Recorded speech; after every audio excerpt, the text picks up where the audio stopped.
Today is Friday, October 23rd, 2020, coming live from the Orlando, Florida office of the Florida Rights Restoration Coalition.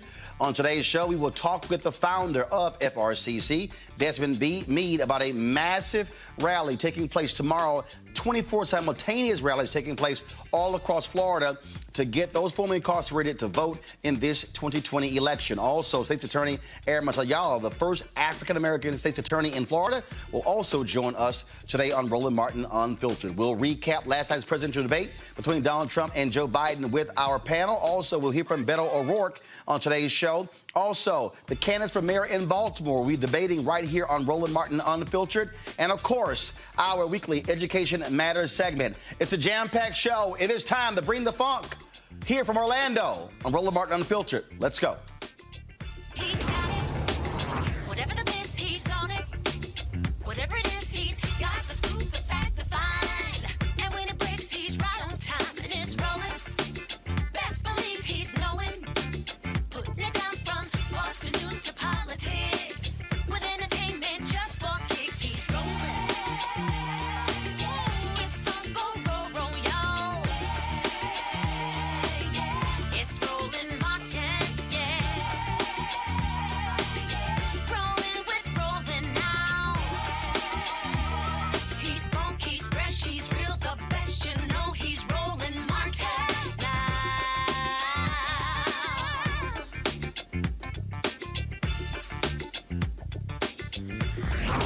Martin! All right, folks, Roland Martin here. I am live in Orlando, Florida, at the offices of the Florida Rights Restoration Coalition. They were the folks who were behind Amendment 4, which passed in 2018, that changed the Florida state constitution, restoring the right to vote for those who are formerly incarcerated. Now, you might remember, Republicans, I said they were not going to take that lightly. What did they do? They actually went back, created a new law that says that in order for them to get their right to vote back, they must repay all fines and penalties. That has been working its way through the court system, and an appeals court said that the Florida law could stand. In a moment, we're going to be talking with Desmond Mead, who is the president, the leader of this organization. Tomorrow, in 24 different places all across the state, they're going to have simultaneous rallies. Here in Orlando, it's going to be a massive Get Out the Vote rally. Common is going to be performing as well. We're going to be live streaming that particular event tomorrow. So lots of things happening. And in fact, before that event, a group of black women will be having an event. Anthony Hamilton is going to be performing from 10 to 1 on Sunday in the same location, the parking lot where Amway Center is, where the Orlando Magic play.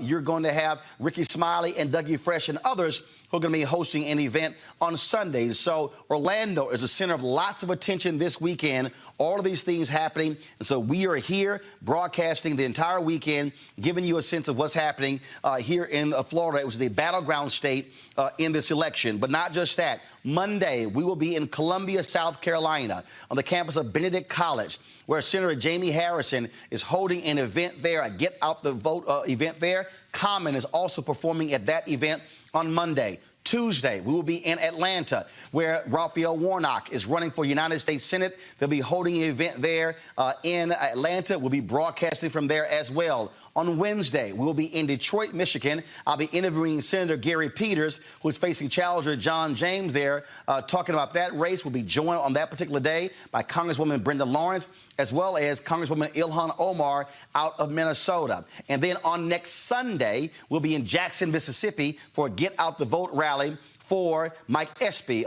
who is running against Senator Cindy Hyde-Smith for the U.S. Senate in Mississippi. And so here we are, folks, again, 11 days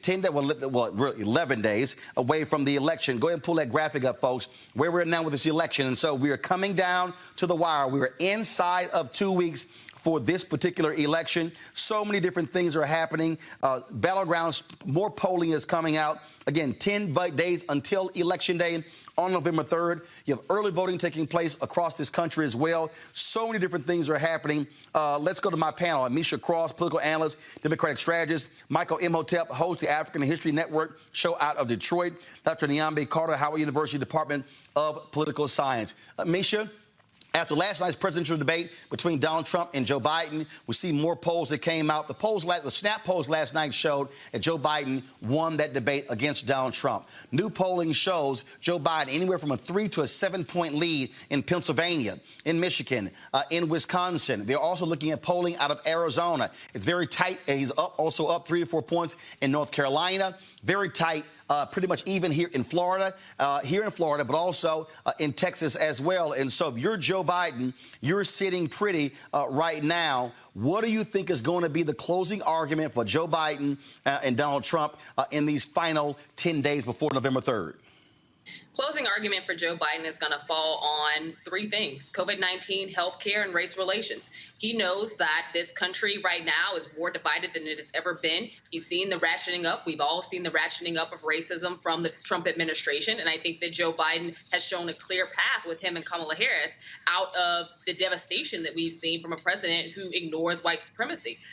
The other thing I definitely think is healthcare. We know that the Trump administration is doing its level best to try to get rid of Obamacare with the backdrop of a pandemic, try to get rid of a woman's right to choose. And I think that, the path forward for both Kamala and Joe Biden is to show people just how close we are to having that done. Should Americans not get out and support them at this point? And lastly, just COVID-19 in general. With President Trump, he has pulled every trick he has. He has fallen on the sword of xenophobia. We know that he harbors white supremacists. He is thrilled by them. He uses their language. If he's not one himself, he surely loves to count them among friends. We've also seen him separate families from their children at the border and claim that coyotes did it, even though this was the pathway that he chose to try to stop undocumented immigrants as well as those who are seeking asylum from coming to this country and finding safety at its borders. What we know right now is that President Trump isn't going to change. We knew that in 2016. Well, a lot of us should have known in 2016, but we definitely know it in 2020. And I think that what we learned last night was that President Trump is going to give more of the same. He did not announce anything that he hasn't already been doing. He's trying to reinvoke an economy that he thinks is strong. He's trying to reach out to black men. He's talking about how much he's done for the black community, the second coming of Abe Lincoln, if you will. All of that's hogwash, and I think that the American public is smart. I definitely know that black Americans are smarter and that we know what's at stake in this election. And from the numbers we've seen thus far, black people are really getting out the vote. Dr. Carter, not only with the presidential race, we're seeing what's happening in the Senate races. Jamie Harrison, the first candidate ever to break the $100 million barrier. He is raising $1.5 million a day. It is a tight race in South Carolina. Many people are shocked that he is doing so well, according to the polling, and raising this kind of money against Senator Lindsey Graham. We also see what is happening in these critical Senate races all across the country. Arizona, where Mark Kelly is up against Martha McSally. Also, Colorado, Hickenlooper is up against Corey Sanders. Then, of course, you have the race taking place in Iowa, in Maine. The Democratic candidates are up. But we're seeing some softness on the Democratic side, where it's a tight race for the Democratic Senator Smith in Minnesota. Gary Peters is in a tough race against John James in Michigan. Then, of course, we have Espy in Mississippi, Cal Cunningham versus Senator Tom Tillis in North Carolina. You also have Hagar against John Cornyn in Texas. Republicans are having to defend a whole lot of turf. Democrats simply need to pick up 3 Senate seats. If they win the White House, Kamala Harris is the tiebreaker. They want to win at least 5 to 6 seats. And don't forget, Ossoff in Georgia leading against Purdue. Purdue, of course, screwed up, mocking Senator Kamala Harris's name. That has helped John Ossoff. Raphael Warnock has now jumped ahead in the polling of Senator Kelly Loeffler and Congressman Doug Collins. And so this map, how it's playing out, Democrats are competing in places historically they have not been able to compete. It shows you the kind of intensity on the Democratic side and how Donald Trump has also pissed off many older white voters, independent voters as well. Absolutely. And I think it shows sort of how short his coattails really are, because it was fine when it was looking like he might actually have a second term before COVID came. And then post-COVID, people had some explaining to do because many of these communities are hurting. And it shouldn't be the case that you have long-term incumbents being in dead heat with relative newcomers to these places. So I think it shows that if you put in the work, I mean, this is what Jesse Jackson said in the 1980s, right? That Reagan won by the margin of despair. And I think Democrats finally finally are getting that message in some of these places and saying, we've left these votes on the table for far too long. These states are actually in play. And thankfully, you had new folks coming on the national scene like Stacey Abrams and others who have been building infrastructures in these places to make them competitive. Now, Democrats have to press the gas here, right? They cannot do what they normally done and just sort of say, okay, well, we got this place, we're comfortable. No, you have the money, you need to spend it, and you need to spend it all and max out in these places to make sure that people are still turning out to vote, because we have to remember voter intimidation is also on the rise in a lot of these places that we're talking about, not just suppression. So I think it's now the time for the Democrats to turn it on and go full out here in these places, whether it's South Carolina or North Carolina, Georgia, Florida, Texas for sure. They have got to pour it on, and these down ballot races are critical, right, to what's going to happen with whoever becomes president. So they definitely have to make a play in all of these places, because these are vulnerable seats that shouldn't be vulnerable, quite frankly. So that tells you that people are rife to make a new choice. There are very few undecideds out here, Michael Imhotep. It's really about turning out your people. Democrats are turning out in significant numbers. Republicans, though, have been listening to Donald Trump. They've been focused on voting on Election Day. Many people are predicting a huge surge of Republican voters. Democrats want to build up as large a lead as they can when it comes to mail-in voting and early voting as well. And so really right now, it's not about what more messaging you can put out to try to get people to come to your side. It's about how can you get your people out to the polls as much as possible. Yeah, it's about turnout, but also more than just about turnout, Roland. So first of all, we see as of Thursday, October 22nd, Reuters is reporting 47 million people have voted early. Okay, huge increase over 2016, this time 2016. But it's about turnout, but not just about turnout, Roland. It's also about speaking to the issues and concerns of the voter. African-American voters, Hispanic voters, whoever. And I think that connecting with the message, dealing with coronavirus, the impact coronavirus has had on communities, African-American community, Hispanic community, et cetera. We're at about 223,000, 224,000 deaths, 8.4 million cases. We just saw today it set a record 81,000 cases, highest number of cases. Okay, so while Trump is on the debate stage last night trying to downplay the severity and saying we're about to turn a corner, around the corner is more deaths. Around the corner is more cases. So it's speaking to the issues, needs, and concerns, dealing with getting coronavirus under control, expanding the economy, opening the economy back up, his Build Back Better plan, 18 million jobs that his plan will create, 7 million more than Trump. Things like this, clean, green energy jobs, et cetera, speaks directly to the issues. Not playing gospel music in the commercials, but speak to the issues and concerns of the voter. Well, again, that's exactly what this is all about. And so when we begin to look at this here, the impact, Amisha, is also on the down ballot races.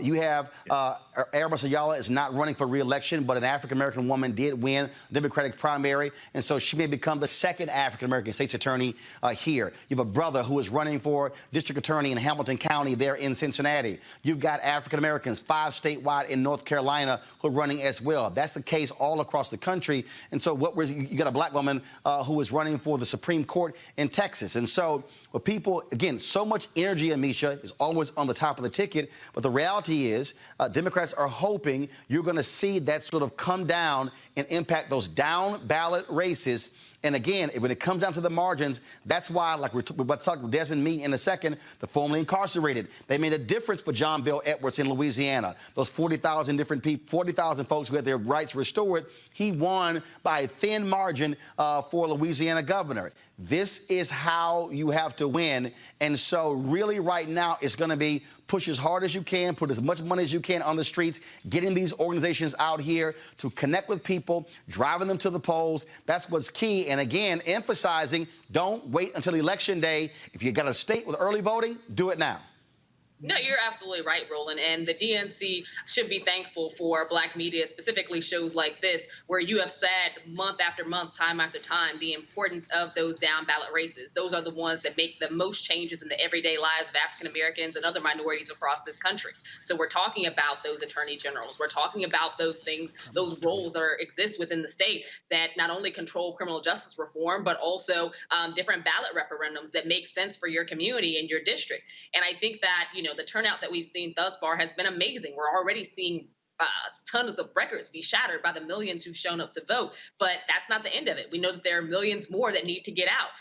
Vote early. Vote as early as you can. Make sure that if you are doing your vote by mail, that you're also paying attention to the rules and regulations of the area you happen to be in. Make sure that you're signing it. Make sure that you are reading it specifically before you actually take it and drop it off at the post office or drop it off at a ballot box. One of the things that we need to be very certain of is that the closer we get to November 3rd, or closest we get to Election Day, we have a president, we have a constrained Trump administration right now that is on the ropes and fully recognize that not only are their seats about to be up, those positions about to be up, but also the Senate and also a lot of Republican-held seats at the state level. And that's something that they are willing to do anything and everything to stop. So we're going to see amplified voter suppression. We're going to see amplified voices of negativity, and we're going to see a lot of those negative ads and ads that don't make sense that come about during social media as well as in your inbox, some of them triggered by Russia, some of them by other foreign entities. But we're also going to see a lot of voter intimidation from physical human beings at these polling places on Election Day. That is something that the Trump administration, something that conservatives want to see happen. It's something that they have been planning on. And it's one of the reasons why they are, quite frankly, very frustrated at the numbers they're seeing right now in terms of the early voting totals. Because as Roland mentioned a moment ago, they're counting on Republicans coming out on Election Day. But should you so not be someone who has not already cast your vote early or isn't planning on casting it early as a minority, as a Black person, as a person of color, rest assured that if you're in one of these battleground states or a southern state or a state that has consistently voted red, that is now poised to turn blue, like Georgia, then there is going to be quite a bit of amplified nonsense that you're going to see on Election Day. When you talk about those down ballot states, the state races, that is huge, Dr. Carter, because what's happening here, Republicans right now control 29 state legislatures, meaning they control both houses. Democrats could very well win in Arizona, control the Arizona House. They could win also in Texas, first time in 20 years controlling the Texas House. That matters with redistricting. And so what you're seeing here, when Governor Greg Abbott put forth to stop the mail drop boxes limited to one in each county, that wasn't about Biden-Harris. That was about maintaining control of the Texas House because they are getting crushed in the suburbs in Texas, and they're desperately trying to hold on to those positions. And so what we're seeing here, we are seeing, again, the anger against Donald Trump is fueling the Democratic side, and Republicans are trying to hold on because they want to be able to maintain that level of power because they know if they lose this election and you recreate that multicultural alliance of also young voters combined with older white voters elected Obama twice, Republicans know they have a problem in the next several elections for a very long time.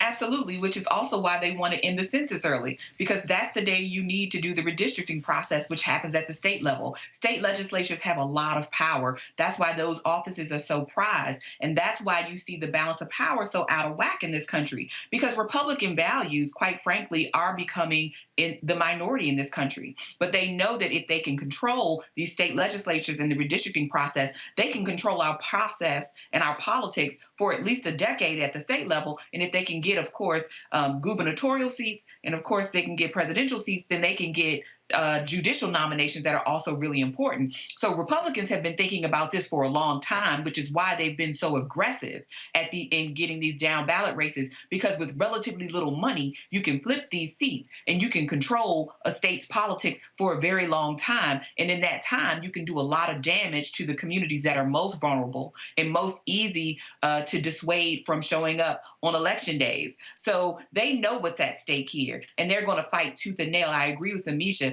They're not going to let this go easily. So there are going to be a lot of challenges, not only to the modes of of election, but to actual election results, I feel, after this moment, because they know if they lose now, then this is probably, lights out for them, which is why the judicial nominations they've made have been so critical, because it could happen at the judicial level.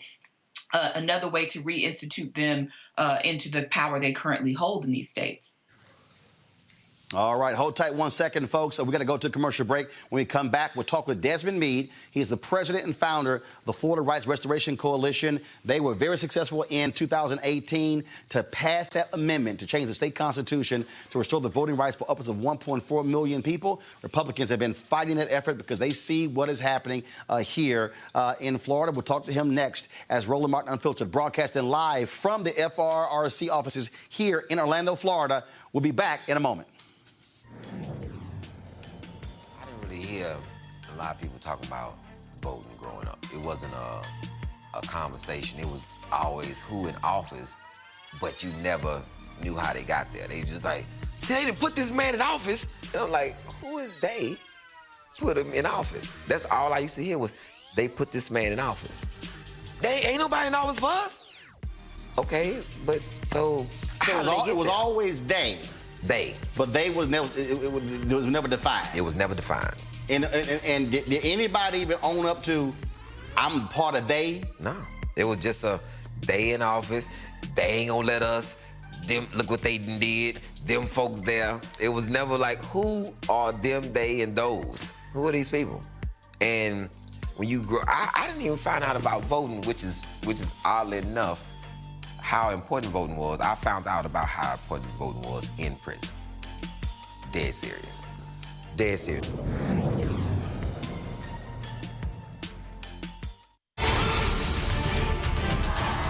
guy in the White House is a mortal, not a god.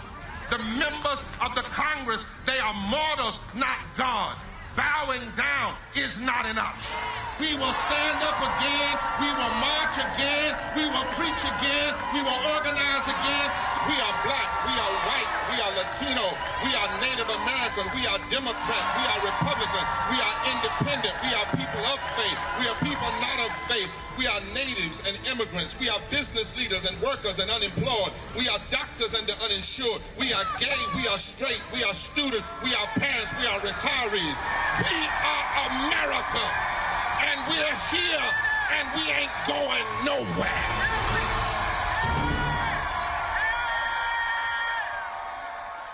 Hey, it's Alfre Woodard.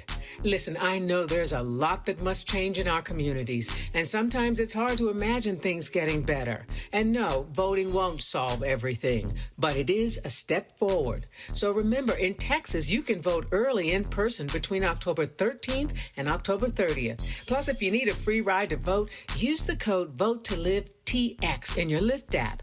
Visit votetolive.org for information. Paid for by Collective Future.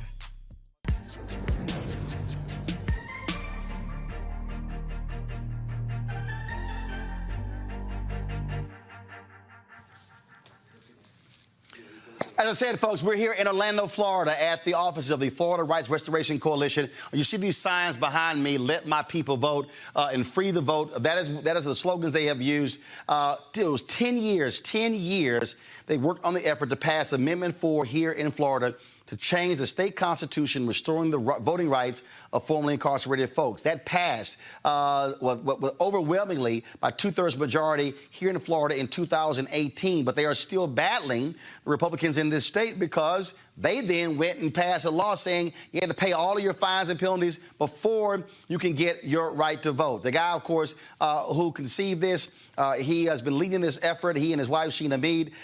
Desmond Mead joins us right now. Desmond, how you doing, man? Fine, man. Welcome to Florida, Roland. All right, glad to be here. And so it has been it's been a crazy last 2 years. You thought it was going to be a little bit easier than it's supposed to be, but the fact of the matter is, ain't nothing easy for us. You're right about that, but that's one thing I can say, that we are resilient people, and we'll always find a way. So whenever they throw obstacles, we just take those turn them into opportunities to grind and keep grinding, and eventually they're going to back away. And so when we talk about this Free the Bus tour that you're going to be on as well, tomorrow what's happening, not just here in Orlando, but all across Florida? Yeah, so tomorrow, if I could use street slang. Go ahead. All right, tomorrow we about to clap back, right? We clapping back against anybody that's trying to intimidate us. If they're trying to discourage people from voting, if they're trying to block us from voting, even with these fines and fees obstacles, we're clapping back and we're responding to that by showing up in even greater numbers. So we're asking returning citizens in over 30 cities throughout the state of Florida to bring their family, their friends, their community, to come and vote with them and celebrate the expansion of democracy and show the powers that be that we don't scare easy.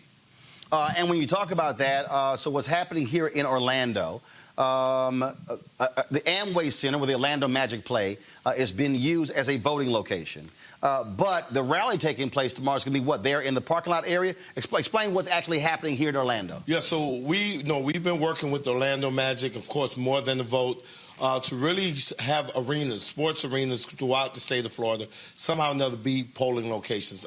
We were able to be successful with the Orlando Magic, and so we wanted to really highlight that commitment that Orlando Magic had, even with the communities that was right next to it. Paramore was one of our poor communities, one of the communities where we have the highest concentration of people who are disenfranchised, who benefited from Amendment 4.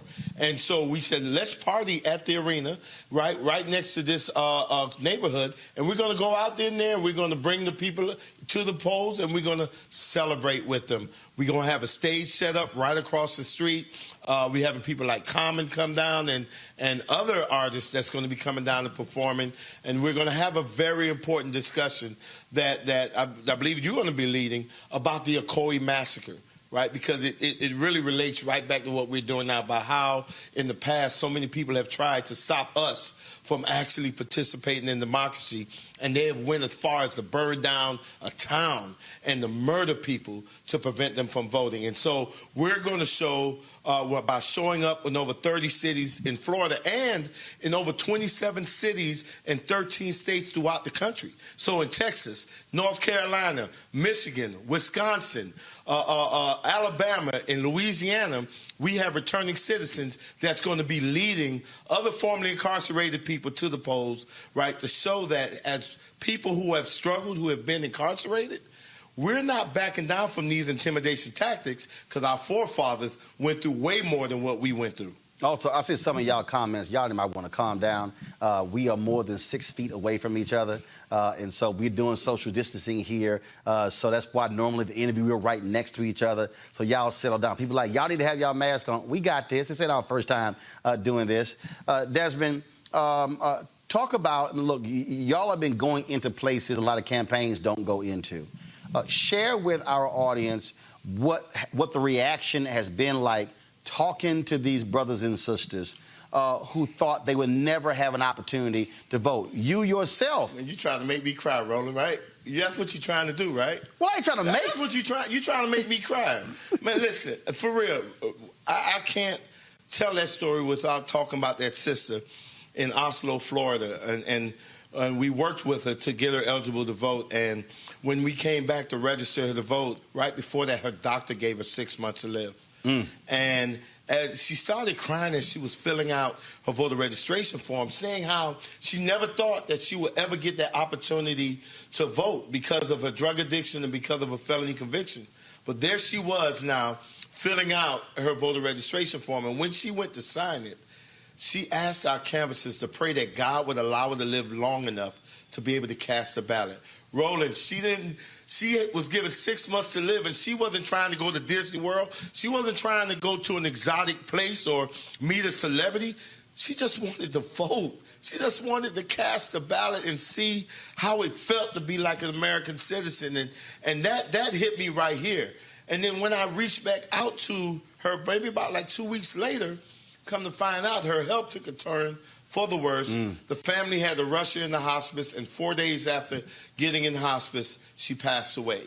And that just ripped my heart apart, because that's all this woman wanted. And I know that her story is indicative of so many people. We had a brother this morning that's reached out to me and said how he was faking the funk all these years, being apathetic about voting, saying, oh, my vote don't matter, it didn't count. And the whole time he couldn't vote. And yesterday he voted for the first time, and he revealed that all that time he was really jealous of people that were voting. He was really jealous of that. Just think about that. And so he voted for the first time in his life. You have so many people that's doing that, age of 71, 78, in their 60s that have never voted before. And so these are stories of returning citizens throughout the state of Florida, actually throughout the country, right? The sleeping giant has awakened. Reverend Dr. William Barber has talked about that. He's talked about the poor, 75 million who did not vote. 91 million total did not vote in 2016. That was eligible to vote. Now we start talking about those who are incarcerated. And you have people in this country who still want to keep them in prison. I say it's a prison without shackles. Saying, oh, you did your time, but now all of a sudden you still can't vote. Since y'all passed Amendment 4, have you seen in even greater intensity pick up across the country folks who now realize that's not the way to go? The governor of Iowa, Republican, restored the voting rights as well. She, Republicans that didn't want to do it, but she said this is the right thing to do. And with no fines and fees requirement. Right. With no fines and fees requirement. And we've seen, we got our brothers and sisters in California right now. They have Prop 17 that's on the ballot that would extend the franchise to people while they're on parole or probation. You're seeing efforts in Kentucky. You have returning citizens that are leading the effort to help register folks that have been reenfranchised by the governor there. And so, yes, it is a growing movement throughout the country, and more people are understanding that the only people that don't want people with felony convictions to vote are the people that are taking that position for purely political reasons. It doesn't make any sense whatsoever. When you have Maine and Vermont, which ironically the majority of that population don't look like me and you, right? But in Maine and Vermont, they could vote from prison and jail. And that's never been an issue. And I think that we can go as far as that, right? I think that no one should ever lose their rights, right? I have 4 sons, and they do some stupid things every now and then, but no matter what they do, they never stop being my sons. When you strip voting rights away from a person, you basically strip them of their citizenship. And we're not relegated to second-class citizenship status. And so I don't think a person should ever lose their citizenship, and we should always be able to have our voices heard. You're counting us for the census. You're making money off of us. We're paying taxes, so why can't we vote? Absolutely. Again, 24 states, 24 locations all across Florida, but also you said 13 other states? No, man, you shortchanging this, man. I was checking. Over 30 cities in the state of Florida. I just want you to repeat it. Yeah, over 13 states in the country and 27 cities in the country. And folks are really showing up. I think it's so beautiful because, as a person that's been through recovery, one of the things I learned in Alcoholics Anonymous is that the most important person in the room is that person that just got off the street, that person that just got sober. And right now at polling locations all across this country, the most important voter at that polling location are those first-time voters, people who have gotten their rights restored, people who have never voted. And we need to make sure that that experience is not a traumatic experience, but a lively, exciting experience. And that's why we're throwing down, man. We're going to have a big party, right? Because we need them to know that voting is something that they should want to do and enjoy doing rather than feeling it's a task that they have to do. Last thing for you, which one of the cameras he should look into? I want you to look into that camera. There's a brother who's watching. There's a sister who's watching. They got friends who they know. They got family members who say, voting is a waste of my time. I'm not is chooser of the lesser evil. They're coming up with all these excuses. How long How long did you not have your right to vote? For me, I haven't voted. This is the first time I voted in over 30 years, and the first ever presidential election that I'm voting in. So for that person who's watching, who says, "Man, I ain't trying to hear all that." Man, first of all, let me tell you, if your vote didn't matter, you wouldn't have so many people trying so hard to stop you from voting. There is some value there. But even when you talk about that people are not paying attention to your issues, I can't pay attention to your issues if I don't even know you there. And the only reason people are going to know you there is when you show up to the polls and vote. That's when that power manifests itself. But as long as you stay home, as long as you're making excuses, then guess what? You will always experience these issues that we're experiencing today. And another thing, don't get caught up in the candidates. right? There's no such thing as a perfect candidate, but you should be going to vote for the most important person, and that is you and the one you love. You talk about you'll fight for the one you love. You're willing to die for the one you love. You need to ask yourself, are you willing to vote for the one you love? Because if you don't, there's going to be somebody's neck on yours pretty soon. Desmond Mead, I appreciate it, my brother. Look forward to the event tomorrow. Listen, I'm looking forward to having you, man. We turning up. All right, then. Desmond, I appreciate it. Thanks a bunch. And, of course, y'all, I will be rocking my Let My People Vote shirt tomorrow. We're going to be live streaming the event. It starts at what time tomorrow? 2 o'clock. We're going to be live streaming the event on Roland Martin Unfiltered tomorrow, 2 p.m. Y'all want to let everybody know we'll be right here. So, Desmond, we appreciate it. Thank you so very much. Michael, I want to start with you. The point that Desmond made right there, again, there are brothers and sisters out there, especially brothers who say, man, this is a waste of my time. But the reality is you can't change anything. You can't change anything in this country without public policy. So you can't say, I want to see stuff change if you don't vote for the folk who are in position to actually change stuff. Well, Roland, politics is the legal distribution of scarce wealth, power, and resources. And the writing of law. Can you hear me? Can you hear me? Live. You're live. Okay, Go can ahead. you hear me? Okay. Yeah, politics is the legal distribution of scarce wealth, power, and resources, and the writing of laws, statutes, ordinances, amendments, and treaties, the adoption, interpretation, and enforcement. So politics impacts every aspect of our life, from the water we drink to the air we breathe to the food we eat. When we look at the protesters over George Floyd and Ahmaud Arbery, you have to have people in office to properly respond to your demands and your protests. Well, how did they get in office? Okay, they were elected in the office, or they were appointed by somebody who was elected. And then the other part of this, Roland, as you talk about, is that on the other side of the election, we have to have the engagement. And we also have to understand how oftentimes we're financing our own dehumanization. When you did the State of Black America and you had Reverend Al Sharpton as one of your guests, Reverend Al Sharpton talked about how money managers take our pension fund dollars and loan them to real estate developers. The real estate developers come into our communities and gentrify us out of our communities with our own dollars. So oftentimes we don't know that we can contact our money managers, find out where our pension fund dollars are invested in, and redirect them into other areas that are not doing us harm. So on the other side of voting, we also have to leverage our economics to enforce our politics, as one of my teachers, Dr. Claude Anderson, would say if he were here right now. I want to now go to Dr. Carter. Again, I keep trying to explain to people, voting is not the solution. It is a part of the solution. And I get people out there who have grown frustrated when others have said, you got to vote, you got to vote, you got to vote, as if that was the only thing you have to do. It's not the only thing you have to do to change our communities, but it's something, Dr. Carter, you got to do if you do want to see change in our neighborhoods. Absolutely. And I think Michael's point is exactly right. You can't stop at that moment, because really all your vote is the beginning of a conversation. And if you think of the people that you elect as making you a promise, then anybody else that made you a promise, if I loan you $20 today and you said you're going to have it back to me in 5 days, you better know I want my $20. Well, you have to treat these people the same way. You're giving them your vote with the expectation that something is going to happen. But nobody is incentivized to do anything if you just sort of leave them to their own devices.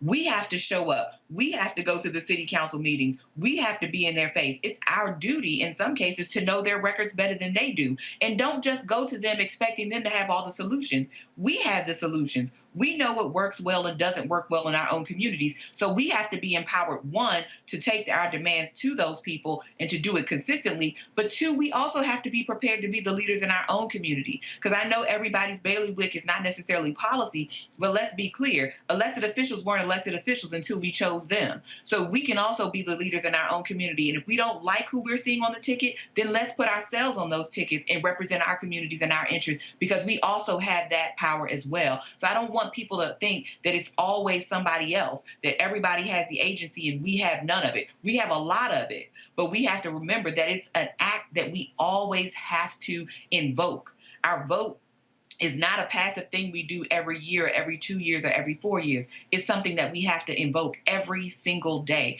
because your vote gives you space in the room. And if you don't show up on the polls, believe me, the people who do show up, they're going to be the ones that get to make decisions about your lives. Because whether 20 people show up or 20,000 people show up, an election will be decided one way or the other. Amisha, on that particular point right there, again, I go back to the race here 2 years ago in this state between Andrew Gillum and Ron DeSantis. I remember the Tallahassee Democrat put out a story, and they said where the votes came from. And the chart was amazing. And that is literally the first 12 to 13, it was about the highest turnout among counties. You had to go down 13 or 14 counties before you got to a blue county. And the turnout was 70 plus in the northern Florida, older voters, and it was like 72, 74, then went lower. I think it was Broward that was the first one. It was around 57. And I sat there and said, then Miami-Dade was around 54. Basically, folks, this is what that chart said, Amisha. White folks voted, massive turnout. Where black people are, much lower turnout. Gillum loses about 30,000 votes. That was the difference right there. If we voted our numbers, Gillum is governor. DeSantis is not governor. And then guess what? That bill the Republicans passed doesn't get signed into law. That with Amendment 4. And so that's how we have to understand. And for the folks who also get caught up in, well, I don't like this person, that person, I am not saying to anybody vote for Biden and Harris because they're the greatest people in the world. We all have policy differences. What I am saying, I know who is dead set against us, and that's Trump Pence. But we have to say, what are our issues that we care about, and who do we align with when it comes to those issues?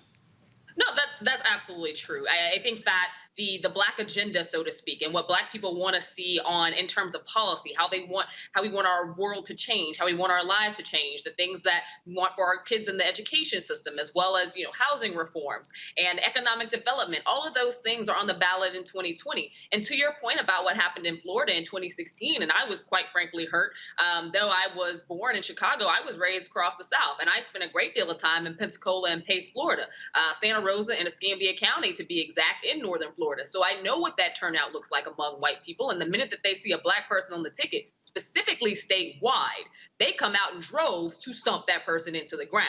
So Andrew Gillum was up against a lot from the beginning. I do think that for African Americans, you have to look inwardly and say, what are the policy issues that matter to me? And look at the campaigns that we're seeing run right now, not only at the top of the ticket with Biden Harris, but also looking down ballot in states like Florida, and really being that vocal sense of change. And by vocal, I mean getting your feet to the polls. But in addition to that, to what Dr. Carter said a few moments ago, it does not end there. I get tired of people complaining about how much their vote doesn't matter. Well, guess what? Voting is step one. Step two is holding people's feet to the fire, making sure that the things that they ran on, the policy issues that got you excited, the things that you want to see them do in office, that you are making sure that they do that. You're making those calls, you're writing those letters, because they work for you. They are paid by the taxpayer dollars that come from you. So it is up to you to not only ensure that those people get into office, but to make sure that once they get there, they're honoring the things that they ran on and the things that are necessary to make your community look like that shining beacon on a hill that you see so often from communities that don't look like us or have people that represent us. That is the secondary part of your job. A functioning democracy only works when you fully participate. So it's not just about voting. It's also about organizing. And that organizing doesn't stop. Sad to tell you, black folks, that just because you voted early or because you vote on election day, that's not your only duty. You have to make sure that you're having those constant conversations. You have to make sure that you are checking things off the box and seeing, hey, did said elector X do what they said they were going to do on that campaign trail? What are some things that I now want to see change? Having those meetings, having those conversations, blasting them on social media, whatever you have to do to ensure that these people actually get the job done. That is your role. That is the role of every citizen. All right, then. Amisha, Michael, and Dr. Carter, I appreciate y'all being on our panel today. Folks, we got a jam-packed show coming up next. I'll talk with State's Attorney Erin Masayala, the first African-American state's attorney in Florida. She says black folks are in a domestic violence situation with police. In the second hour of the show, we'll also talk to the two candidates who are running for mayor of Baltimore. They'll be debating right here on Roland Martin Unfiltered. And we'll hear from Beto O'Rourke about how Democrats could win Texas and turn that state or return it to being a blue state. Lots more to do as we broadcast live here from Orlando, Florida, in the offices of the Florida Rights Restoration Coalition. You're watching Roland Martin Unfiltered. We'll be right back. I think is we get so hung up on the big picture. You know, the big picture matters, but it only matters when we all do small things. Right. That's how it happens. It's not, hey, let's just post on Twitter and post on Instagram, because yes, social media is huge, we know it, but we have to actually get out there and walk the walk. Hey, South Carolina, it's Magic Johnson. In 2016, almost 7 million black men didn't vote in the election. And I get it. It's tough to believe in a system that keeps letting us down. But we can't push for progress if we don't vote. Bruhs, please vote early before November 2nd. If you need a free ride to vote, use promo code VOTETOLIVE-SC in your Lyft app. Visit votetolive.org for more information. Paid for by Collective Future.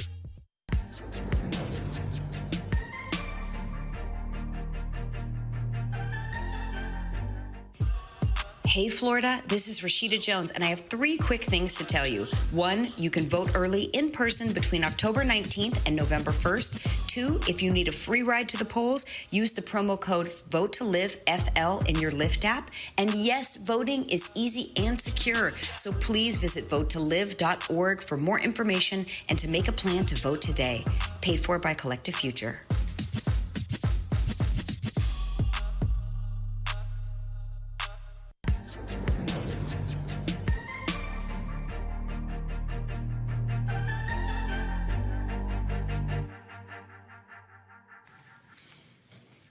Hey, folks, welcome back to Roland Martin Unfiltered, broadcasting from Orlando, Florida, the offices of the Florida Rights Restoration Coalition. 4 years ago, she was elected state's attorney, first African-American state's attorney in Florida. A lot of people were excited by that. Then when she made the decision to say, I am not going to prosecute death penalty cases, man, that ticked off Florida Governor Rick Scott and others. And she was in a constant battle with folks in this state. She chose not to seek re-election, but she is still fighting on behalf of constituents. Erin Masayala wrote this interesting piece on BET.com where she said black people are, in essence, in a domestic violence relationship with police. And she sent it to me and said, I would love to chat about it. And I said, well, let's do so right here on the show when I come to town. And we're here. So glad to see you here, State's Attorney Ayala. How you doing? Good. Thanks for having me. So explain this concept that you lay out, that black folks, we're in this domestic violence relationship with police. So when I originally ran for office, I ran on a domestic violence platform in Orlando. Close to 20% of our cases, our homicides are connected to domestic violence. I also ran on a platform to try to bridge some of these gaps between the community and the police. So over the years, I started looking at the dynamic, and I looked at the power structure. And when you study domestic violence, you understand that it is a wheel. It is a power and control that starts with the tension building. Then it ends up with the climax. Then it goes to the honeymoon. And then when George Floyd hit, the light went on. I realized that we are constantly battling the harassment. We're constantly battling this fear, this dynamic that we need the police, but we are being harassed and harmed by the police. And then I looked at all the correlations, and there are way too many that we can't even get in today, but some of them have to do with the fear that the victims have. You know, when you look at an encounter that law enforcement has when a person is stopped, even me being stopped in this community, you know, it doesn't matter how much power you have, that the fear and the trepidation that goes on, it doesn't matter what's in your car, what's not. You understand your life is in danger. That's exactly how domestic violence victims feel when they are encountering privately their abuser. Additionally, we look at the dynamic of jealousy. You know, they never want them getting attention. So when the whole Black Lives Matter movement, they were getting the attention, they were getting the dignified, and then guess what happens? Blue Lives Matter. We deal with that. And one of the most profound correlations that I saw was that in domestic violence, everyone thinks the highest of the person. They've got this charismatic personality, and just like law enforcement, they are loved. And privately, like on stops during the street, there's the harassment, there's the abuse, there's this lack of humanity and treatment. But then when they get found out, they act like it's an isolated incident. That's exactly what happens. The few bad apples. The few bad apples, we act like it. And we keep having this conversation as if it is isolated. Maybe it might be 10 officers, but if all of those 10 are assigned to the communities, that's 100% of them. So we've got to look at the dynamic of not just how many officers are being affected, but how many members in the black community are being affected. It's interesting you lay that out there because, again, when folks talk about, these various officers, and as if the community is saying, no, hold up, but that's not our relationship. That's your relationship. And so it's sort of like the person who abuses their wife. Phenomenal at work. Oh, no. Absolutely. Jim is great. He's awesome. He's great to get along with. Yeah, but you ain't living with Jim. You're not living with him, but also in the article I talk about it not just being the individuals, but being a culture. The culture of policing gets us away from finding the good ones and the bad ones, because the culture of policing, when you understand the roots of it and the slave patrols and, going into lynchings and covering those things, and now we're in the era of mass incarceration, we are perpetuating a culture that is dangerous to black people, to all communities of color, poor people, but in particular black people. So when we don't address the culture that begins to dominate, I wrote in the article, there was a research that was done, and 60% of families who, they're law enforcement officers, they are affected in their own individual homes by domestic violence. So 40%, I'm sorry. So you're looking at a large number of people who are working in the culture of law enforcement when they have their own abusive issues in their home. Then they go into a culture that perpetuates this power and control, this domineering instead of the service. Law enforcement is a public service agency that the people should feel served. And if you do any type of analysis, you do polling, I can assure you that black communities do not feel served by the officers who are supposed to be there. I remember the video when the officer pulled you over. And you were in the car, and someone else was in the car with you, correct? I taught at FAMU's law school. Coming home that night, I was in the car by myself. Okay, so you're in the car by yourself. He pulls you over, and you literally like, why are you pulling me over? Knowing full well the law, and he's sitting here being nice, being cordial, but I'm watching and going, is this his reaction because this is a black female? Would that be his reaction if it was a black male? Well, would it be because we know some examples of folks walking up with their hand on the gun, and then when you begin to ask questions, and he's sort of trying to give this reason, you're going, really? None of it is fitting. And I know you bring up the point about black men, but let's not forget Sandra Bland. Right, so absolutely. Had I had a different attitude, a natural attitude, I will, versus understanding the danger that I was in, despite the title, despite the degrees, despite the level of power. Because your title wasn't on the back of your car. It was not. It was not. However, they ran my tag. And it is a state-issued vehicle that it comes back to nothing. So it was a blank tag, which is how they justified the stop. There were no traffic violations. The state vehicle has legal tint. There's nothing that had been wrong except where I was driving. I didn't get on the highway from the law school. I went through the area that they patrol extremely highly. And the point that you made about in terms of how we respond, because remember, I every time I break down that Sandra Bland video, I mean, literally, she comes out of the parking lot. He flips the car around, and he's waiting for her to make a mistake. Right. He's waiting. Not, you did something. No, I'm going to wait for you to make a mistake. The crazy thing happened, I did my show in Raleigh, North Carolina on Tuesday. And so I drove from D.C. to Raleigh. What was interesting is, so I'm driving, and I see a police officer. I'm on the phone, I'm talking, headset. So see the cop, all right, we slow down. Natural reaction. I see him get in his car, hop out. So I'm like, either he's for me, because I knew I was going about 75. I said, either me or someone else. So let me see what so he's coming up. I'm looking in the rearview mirror. All of a sudden, he comes up, and he literally pulls up on the side of me. Yeah. Not where I can see him, but so I'm okay. I don't know what he's doing. What we doing here? So I slow down. I drop down to 65. I drop down to 60. I'm like, all right. I'm like, damn, I don't know the speed limit. I dropped to 55. He pulls me over. I have never in my life had a cop pull me over to say you were going too slow. I said, I'm sorry, I was going too slow? He said, yeah, because typically there are people, they're flying 80, 85, 90 on this freeway, and if someone's going that fast and you're going 55, they can slam into you. I said, no, I was doing 75. He said, but you slow down. I'm like, yeah, I saw you. Right, and you know that's the other thing that I didn't share with you is when people are stopped by law enforcement, it increases not just the possibility of a fatal encounter, but a resisting charge. You know, in Florida, it's not resisting arrest; it's resisting an officer's lawful command. So if he says get out the car and you're like, for what? It doesn't matter. Right. You're going to end up with a charge. The moment you say for what, correct, you now are resisting, and that's what when the officer in Texas told Sandra Bland to get out of the car, and she resisted, that's when he was like, the hell with the ticket, I'm putting you under arrest. Because he knew.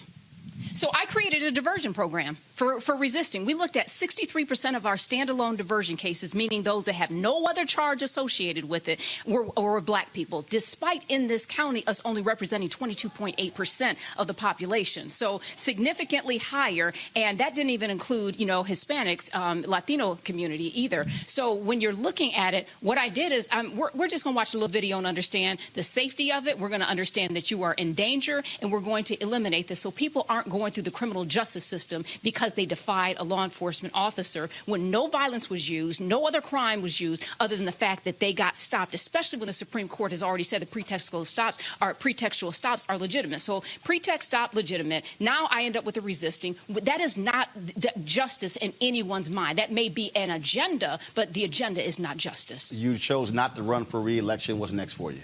Let's be clear. I didn't run because I'm scared. I did not run because of any other issue. I'm not interested in killing people with my signature. A lot of people can talk about what somebody deserves to do.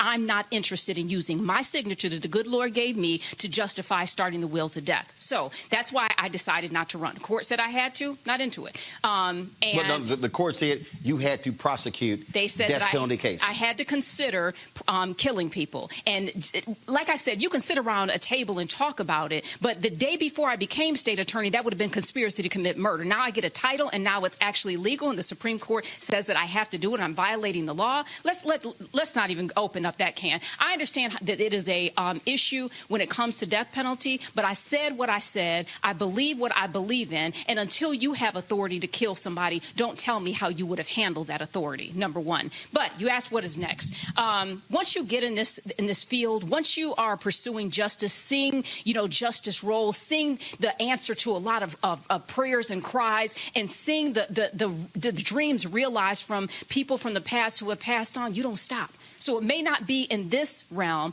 I'll be sure to keep you posted with where it will be. All right. Well, we certainly look forward to it. Thank you so very much. Congratulations on all the work that you've done, and certainly inspired a whole new generation of folks to see you elected and see you take the stand that you took. Thank you for what you do, Roland. I appreciate it. Thanks a bunch. Folks, got to go to a commercial break. When we come back, we'll talk to the two candidates who are running for mayor of Baltimore. They'll debate right here on Roland Martin Unfiltered. See, that's why you got to have black-owned platforms, because, see, you ain't got to ask anybody for opinion. We can do this, two black candidates right here discussing the future of Baltimore. We'll be back on Roland Martin Unfiltered. I didn't really hear a lot of people talking about voting growing up. It wasn't a conversation. It was always who in office, but you never knew how they got there. They just like, see, they didn't put this man in office. And I'm like, who is they put him in office? That's all I used to hear was, they put this man in office. They ain't nobody in office for us. Okay, but so it was always they. They. But they was never. It was never defined. It was never defined. And did anybody even own up to, I'm part of they? No. It was just they in office. They ain't gonna let us. Them, look what they did. Them folks there. It was never like, who are them, they, and those? Who are these people? And when you grow, I didn't even find out about voting, which is oddly enough how important voting was. I found out about how important voting was in prison. Dead serious. Dead serious.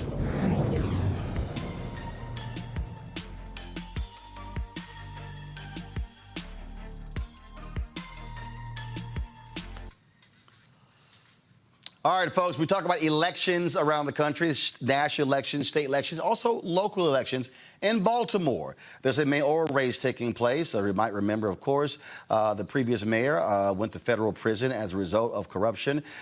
Jack Young, who took her place, lost in the primary. Joining us right now are the two candidates, Shannon Wright, as well as Bob Wallace. They're both running for mayor of Baltimore. Folks, how y'all doing? Doing well, thank you. And yourself? Doing great, doing great. So let's do this here. Each of you have an opportunity to make an opening statement. Shannon, we'll start with you. So I'm running for mayor of Baltimore because the last several administrations have failed. We are dealing with high crime, failing schools, diminishing population, lower quality of life because of the policies of the last several administrations. In my administration as mayor, we are going to prioritize public education because that is the one surefire, sustainable way out of poverty. We are going to get back to doing things that we know make our streets safe. We are going to require the police department to do some house cleaning itself before it can come into the community to try and get some things done there. We are going to do the things necessary to bring resources in for small Black and brown businesses so that they can continue to create the jobs that need to be created and make those businesses a partnership with the city, not just something that has to be tolerated or accepted. There's a lot of work to do, and in my administration, we're going to hit the ground running day one, and we're going to run strong, and we're going to run hard, and we're going to get it done. We also have, of course, independent candidate Bob Wallace, who is running. Bob, what is your opening statement? Roland, when I first made my announcement that I was going to run for mayor, I talked about Baltimore being a tale of two cities, right? So you have one city that is affluent, that is safe, that is clean, that has wonderful opportunities, and that is predominantly white. You have the other city that is struggling in poverty and crime and violence, neighborhoods that are deteriorating, school system that does not work, predominantly African American.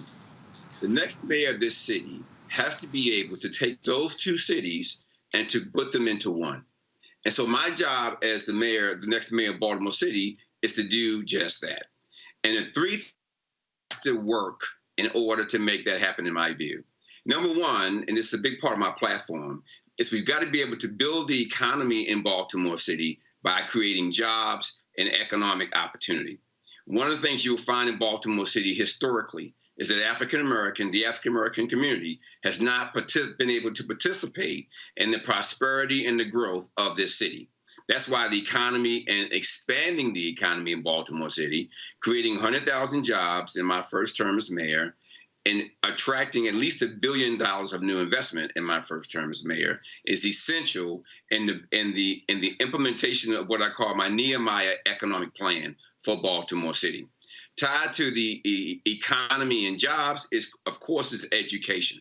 Education in terms of educating our children to be able to be competitive on a national and a global level. Right now, 85% of our babies that come through our school system are not graduating at the level where they can read and do mathematics at a level that is competitive with other jurisdictions in the state. That has to change, a priority for me in my administration.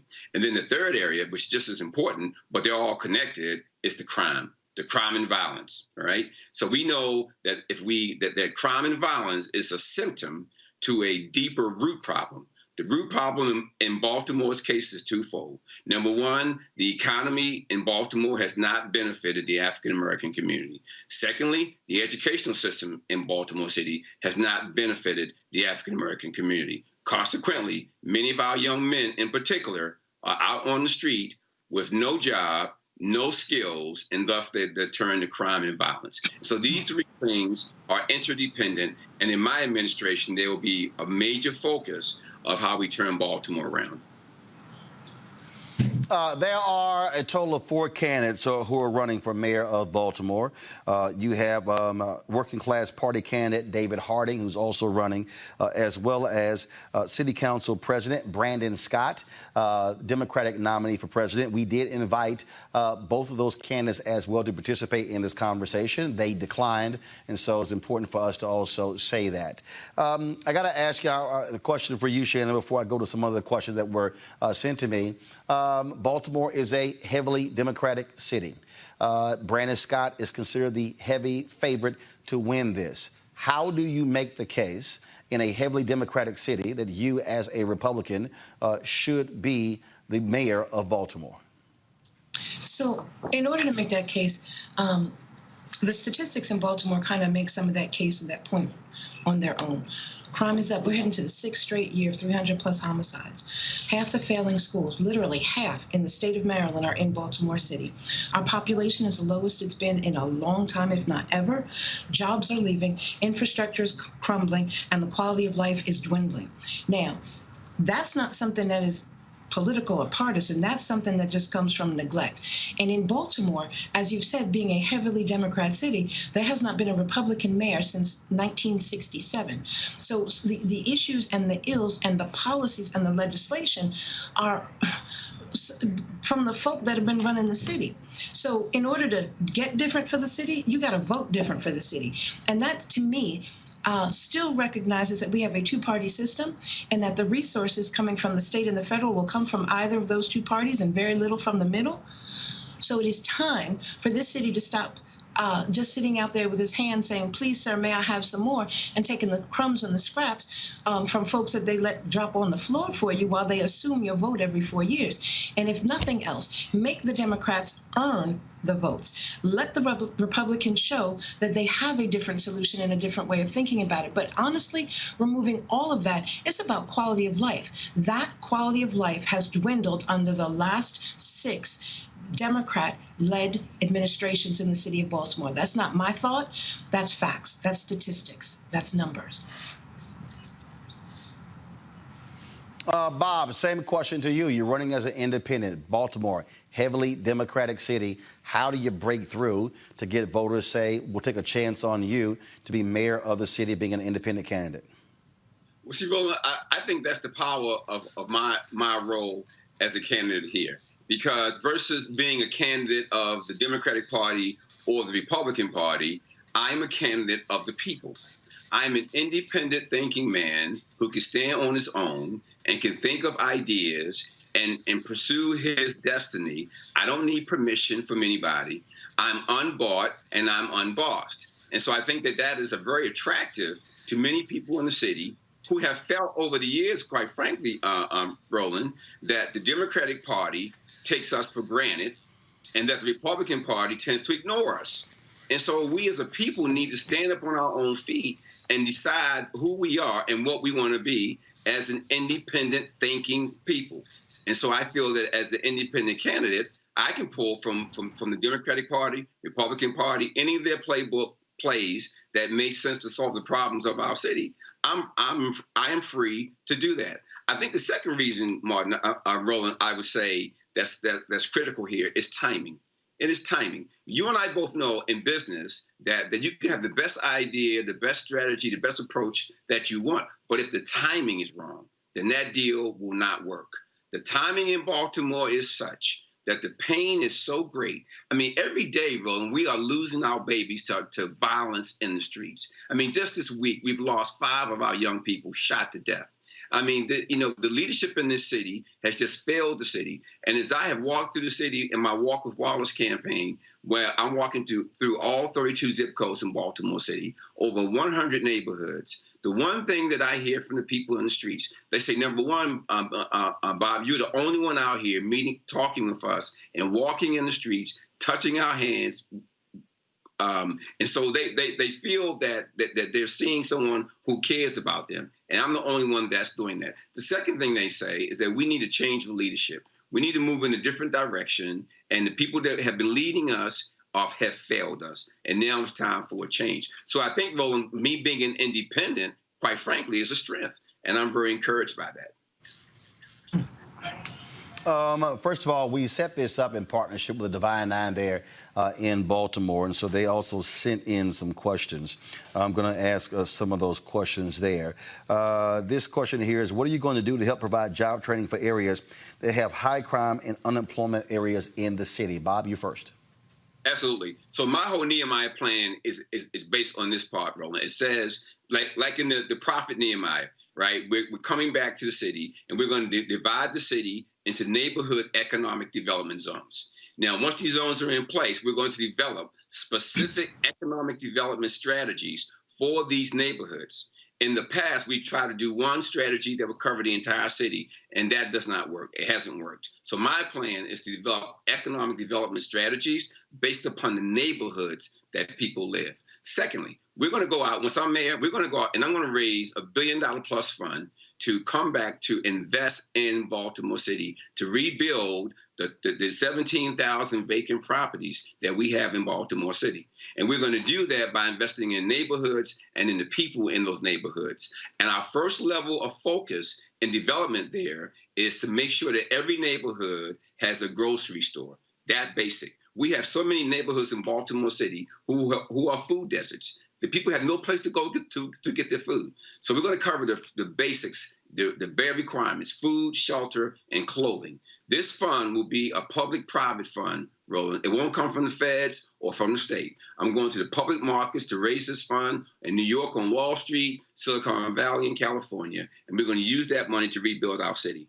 And we're going to rebuild our city using people who live in the city, using our children who are in our school system, who are studying to be carpenters, plumbers, electricians, solar technicians, even cybersecurity specialists. We're going to use these young people to help rebuild the city. And we're also going to use our local minority businesses, African-American-owned business, Latino-owned businesses. We're going to use the people in the city to rebuild it. And not only that, we're going to provide some financial engineering here. What I mean by that is developing programs that will make it possible for low-income and middle-income people to become homeowners.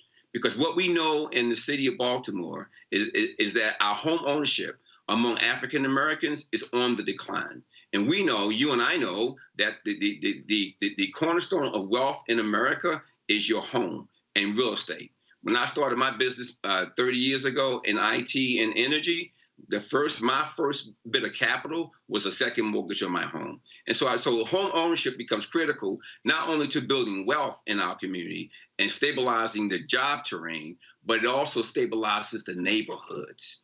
Because what we're seeing now is that our neighborhoods are deteriorating. And so this is my approach on how we're going to use, technology and finances to create 100,000 jobs in my first term as mayor. Shannon? So when you look at the strategies and the things that need to be done in the city, first of all, you have to bring resources in. And although it is a great idea to create public-private partnerships, when you have declining schools, increasing crime, lower quality of life, it is very difficult to attract the kind of investment that's going to be necessary to create one job, much less a larger number. That's number one. Number two, when you talk about creating home ownership, in theory, it's a great idea, but in practicality, you have to actually know how to do it. And I am the only candidate on this field that has actually written legislation on the local, state, and federal level with regards to how to do that, how to turn around the blight, how to create that new class of homeowners, and be able to work with some of the existing programs to be able to actually make them work to the benefit of the residents of the city. Now, I'm not going to tell you I'm creating a new program and I'm doing this and I'm doing that, because quite honestly, the pieces that we need are already there. We just don't have leadership either in office or on the ballot that knows how to fit the pieces of the puzzle together. So that being said, we're going to work with HUD and some of the programs that they already have on the books for home ownership in terms of a Habitat for Humanity style of program where we take folks from phases, from homeless to individual homeowners. It is a 3-year process. During that time, they are getting assessments on their academic levels, on their their academics, their employment, and whatever their family structure may be and what issues and strengths that they need. The idea is to not just put someone in a home, but to teach them how to take care of that home, how to take care of their finances, how to plan short, mid, and long term, so that once you get in that home, you can actually maintain and keep that home, so that we can take this conversation from survival and maybe thriving to generational wealth. It's not just enough to own your home. It's how do you use that to be able to grow, to reinvest in your community, take advantages of the, quote, zones that everybody wants to talk about, also called opportunity zones, and be able to actually invest in the zip codes that need the most investment in the city in a way that benefits the residents of the city, not the big developers that rape, rob, and pillage the city, which is why it's in the decline that it's in. All right, folks, I'm going to put a time limit on each. Oh, no, one second. I'm going to put a time limit on each one of you. I want to get as many questions in as possible, so the answers are running 2 to 3 minutes long. So I'm going to put a 1 minute time limit on each one of those. I want to start. I'm going to come into Shannon and go to you, Bob. That is in 2000. We've seen the previous stories: lack of air conditioning, lack of heat in Baltimore public schools. Maryland raises a ton of money, $500 million from casinos. How are you going to confront the issue to ensure at schoolhouses, once kids return to school after COVID, that they're not going to be sitting in hot classrooms or sitting there freezing to death? You can't learn if you're sweating or if you have the chills. Shannon, you first. Absolutely. So what we're going to do is understand the problem that is not necessarily the amount of money that the city gets, but how it's allocated, how it's spent. So what we're going to do is we're going to lobby the state to introduce academic savings accounts to give parents more options. We're going to increase the voucher program, again, to give parents more options. We're going to lobby the state that the difference between the actual tuition, which should be around $10,000 a year per student, and the state allocated funds of $17,000, that difference stays in the city for the 80,000 some odd children registered in the district, so that they have the resources to be able to put heat where heat is needed, cooling where cooling is needed, and heavens to Murgatroyd, get the resources in the teacher's hands to get the resources in the classroom for the children. By doing this, you actually fix the public schools, you increase options, and you decrease class size. You're able to offer more educational options in terms of traditional, meaning from elementary to middle to college, or vocational and trade entrepreneurial opportunities, so that the system works better. The teachers can teach, the students can learn. Got it. Bob, you go.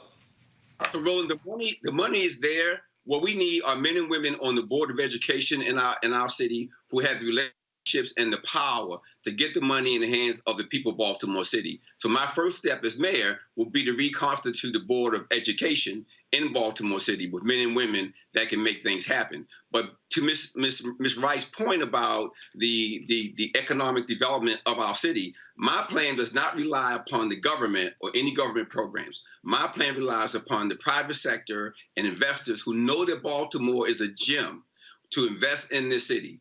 I already have 2 or 3 companies that have already committed to me that when I'm mayor, they're going to move their operation to Baltimore City, and they will create hundreds of jobs in that process. This week, I met with investors from Hong Kong and Taiwan right here in Baltimore City, and they are prepared and ready to partner with local minority businesses in Baltimore City and bring billions of dollars of capital to help rebuild our city. So while I think the government programs are a good thing, and if they can work, that's fine, but oftentimes those programs are slow and they're inefficient. So I'm going to the market to help make this happen, to build my Nehemiah plan for Baltimore City.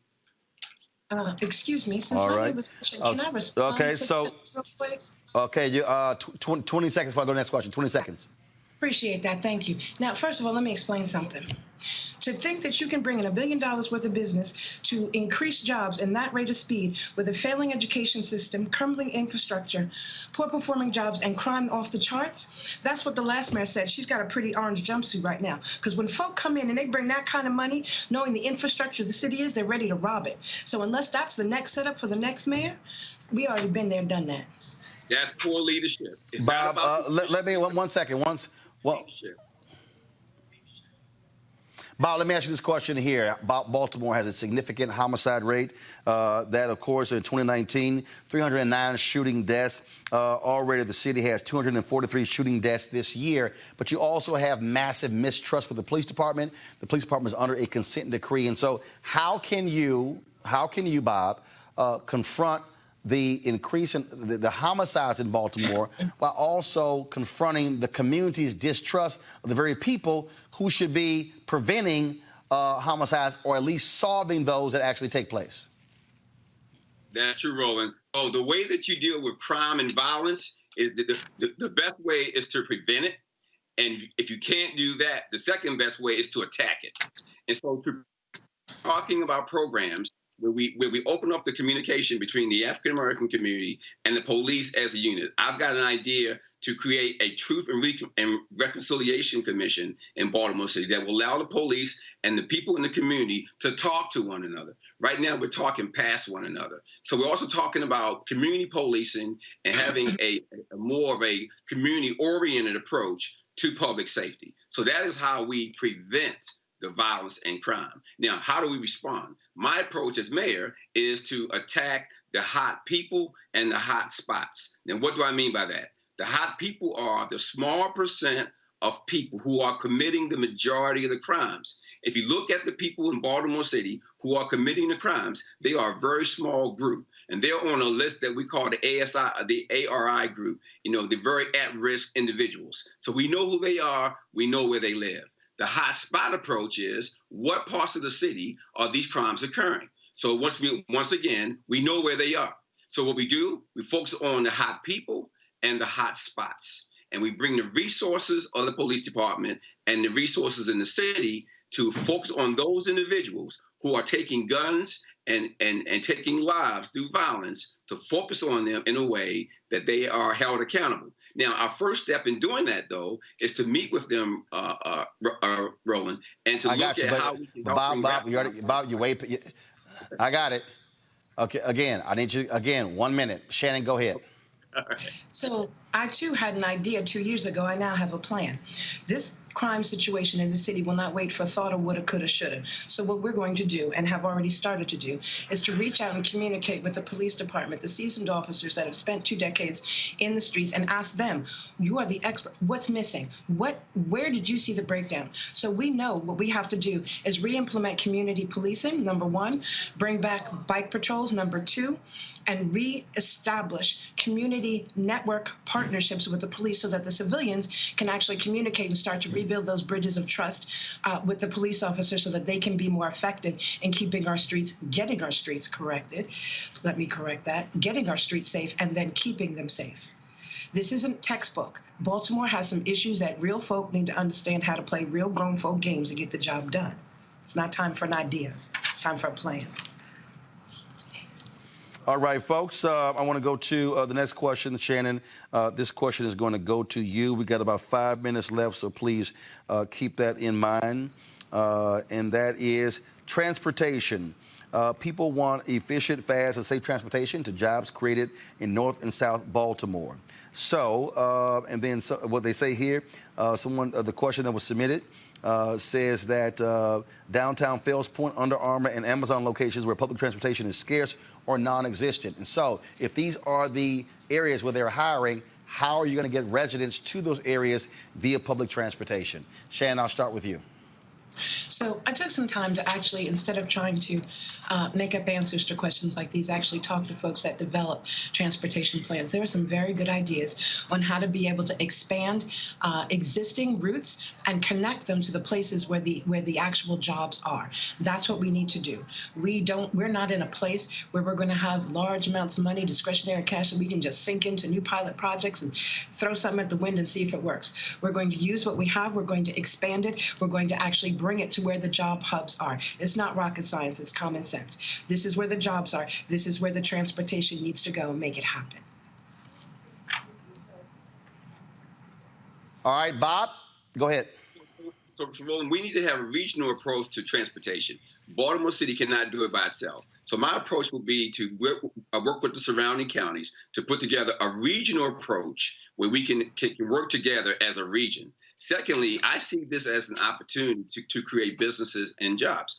I see an opportunity here where we can create entrepreneurs and business people that provide transportation on a very detailed, oriented manner to meet the needs of the people. Right now, we have mothers who are on the buses 5 hours a day getting back and forth to work. That will not work. And so we need to have a system that I think can be driven by entrepreneurs to provide that service.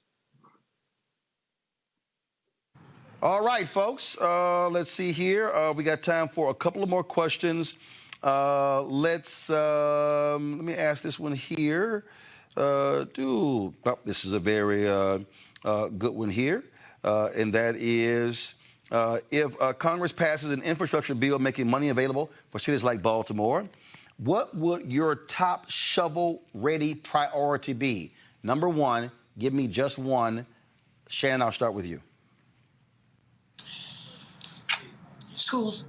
New innovative ways of schools, so that the schools are actually preparing our students for their next steps. They're bringing in a need for urban gardening and farming. We're incorporating vocation and innovation into the schools by using a community school model. So my answer would be schools.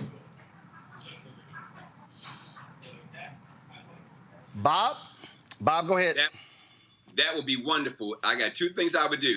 Number one is rebuild the 17,000 vacant properties that exist today in Baltimore City. My second major project would be to provide WiMAX, Wi-Fi coverage over our entire city.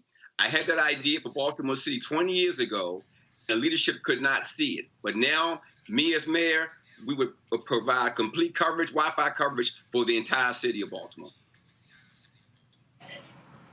All right, folks, and here is the opportunity for both of you to make your closing thoughts. I open with Shannon. I'll allow Bob to speak first. Bob, you got 1 minute.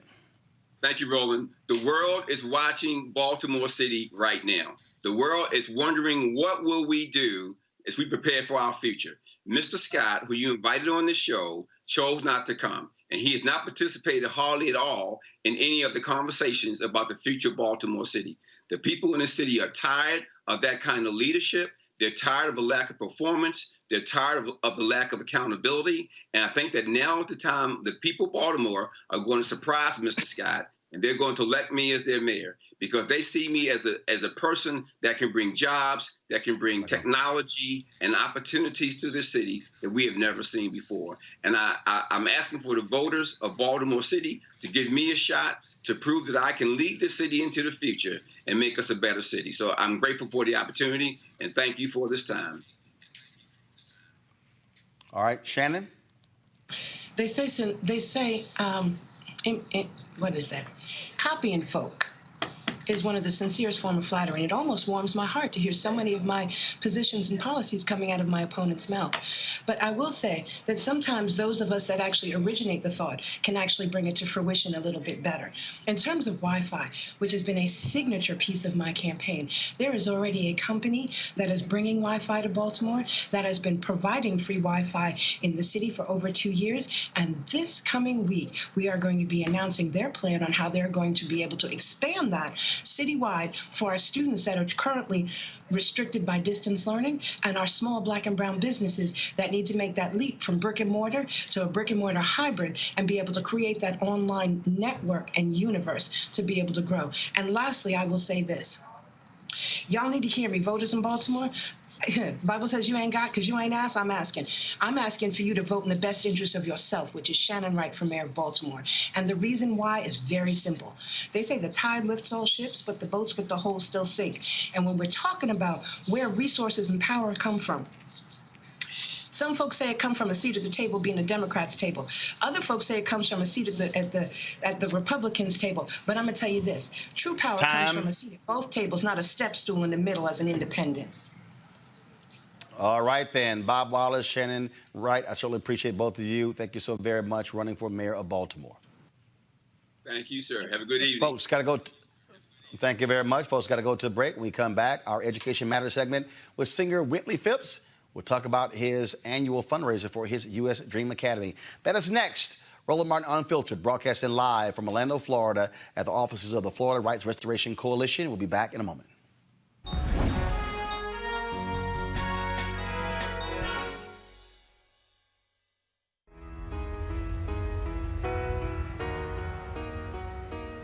After I caught my first felony when I was 17 years old, I felt like basically I ain't count. My probation told me, you can't vote, you got a felony. It just made me feel like I wasn't wanted or I wasn't supposed to be involved. My mama told me, like, son, you need to get involved. There's a lot of things going on in the world. Your voice matter. And I'm like, I ain't got no voice, I can't vote. And she's like, oh yeah, yes you can. So I called my lawyers because I wanted to make sure that I wasn't doing anything wrong. And I figured out I qualified. I just feel like, damn, let's do it. To me, it was an accomplishment. Like, damn, like I graduated high school or something. Look what we done so far. It still need to be 10 times better, but you gotta vote. That's what changed the rules. That's to change the laws. I really felt good voting, like, because I was told I couldn't, or I was told I wouldn't be able to clean up or get away from my past, and look where I'm at now. When I voted, and I was able to be a part of where I live, which is here at home in America. My voice mattered.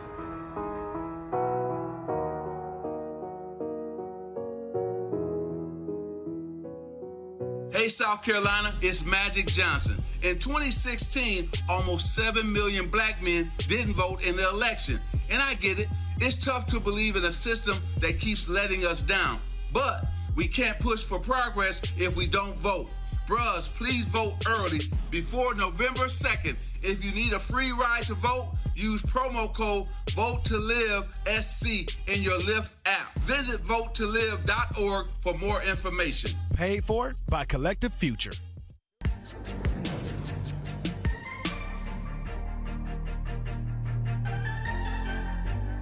Hey, it's Alfre Woodard. Listen, I know there's a lot that must change in our communities, and sometimes it's hard to imagine things getting better. And no, voting won't solve everything, but it is a step forward. So remember, in Texas, you can vote early in person between October 13th and October 30th. Plus, if you need a free ride to vote, use the code VOTETOLIVE-TX in your Lyft app. Visit votetolive.org for information. Paid for by Collective Future.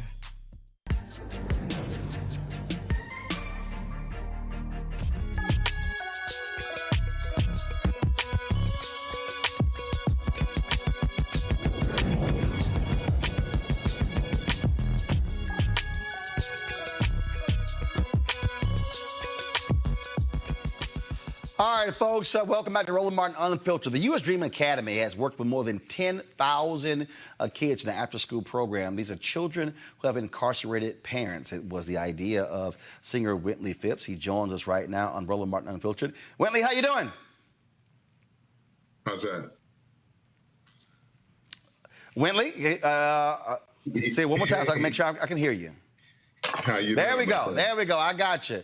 I'm doing great. I'm actually here in Orlando, Florida, at the offices of the Florida Rights Restoration Coalition. And they've, of course, been fighting to get formerly incarcerated folks their right to vote back. You're working with the children who have incarcerated parents. And so what was it that caused you to say, I want to launch this U.S. Dream Academy? Was there one particular incident? Was it coming across for a child? What was it? Well, a couple of things, actually. The first is I was on an Amtrak train one day from Baltimore to Philadelphia. And on Amtrak, when you don't want somebody to sit next to you, you learn how to camp out, and you put your papers in front of you, your food all around you, and you send a message, please find someplace else to sit.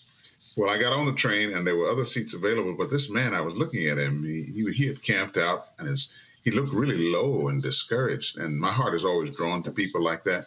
So I said to him, is anybody sitting next to you? He said, no. And he pulled up his papers in his briefcase. Roland, the man's name was Chuck Colson of Watergate fame, who went to prison for the Watergate scandal.